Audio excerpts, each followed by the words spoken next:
అందరికీ నమస్కారం అండి. ఈ రోజు మనం గాదె సుగుణ గారు రచించిన వచ్చిన కోడలు నచ్చింది అనే ఓ చక్కటి కథను విందాం. ఇక కథలోకి వెళ్దాం. ఎందుకుగాని సుప్రియకి మనస్తత్వ శాస్త్రం అంటే చాలా ఇష్టం. అందుకే ఆమెకి సైకాలజీలో ఎక్కువ మార్కులు వచ్చేవి. పెళ్ళై అత్తారింటికి వచ్చినప్పుడు కూడా ఆమెకి సైకాలజీ సబ్జెక్టు బాగా ఉపయోగపడింది.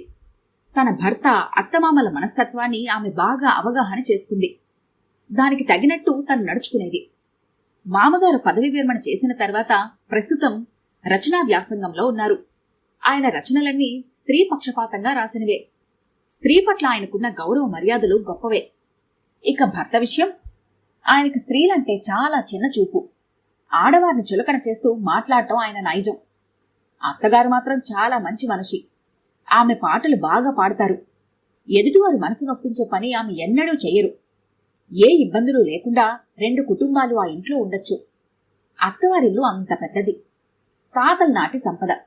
మామగారికి తన ఆధునిక భావాలు నచ్చినట్టు తెలిసి సుప్రియ సంతోషించింది. కొద్ది రోజుల తర్వాత ఒక వాటా అద్దెకిస్తే బావుంటుందని మామగారికి సూచించింది ఆమె.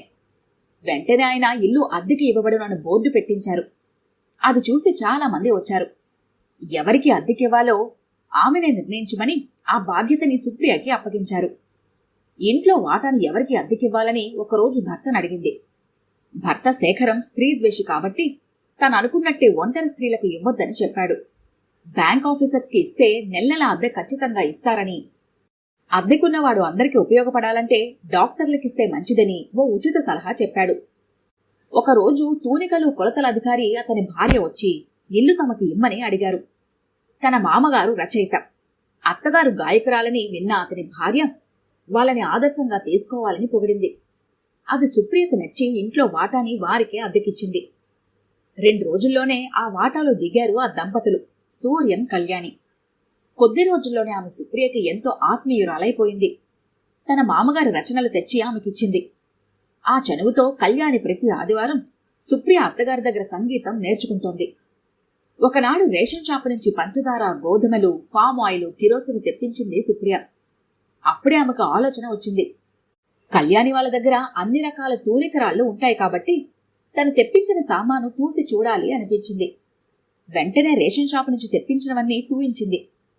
కళ్యాణి, సుప్రియలు ఇద్దరూ ఆశ్చర్యపోయారు. ప్రతి తూకంలోనూ కిలోకి 100 నుంచి 200 గ్రాములు తరుగు ఉంది. ఇంత మోసం చేస్తున్న రేషన్ షాపు వాడి మీద వాళ్ళిద్దరికీ చాలా కోపం వచ్చింది. భర్తకి చెప్పి ఆ మోసం అరికడతానని సుప్రియకి హామీ ఇచ్చింది కళ్యాణి.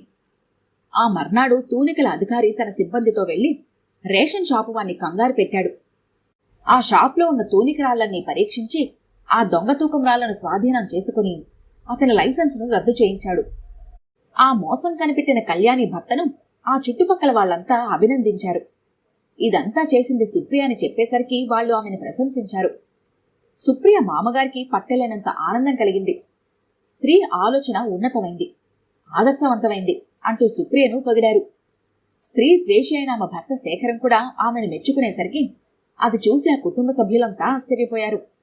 ఇంట్లో వారితో పాటు ఆ వార్డులో జనమంతా సుప్రియని పొగుడుతుంటే ఆమె అత్తగారు కూడా సంతోషపడిపోయారు.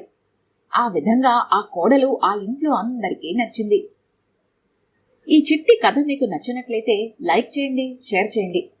మరిన్ని ఇంట్రెస్టింగ్ కథల కోసం మా ఛానల్ని తప్పకుండా సబ్స్క్రైబ్ చేసుకోండి.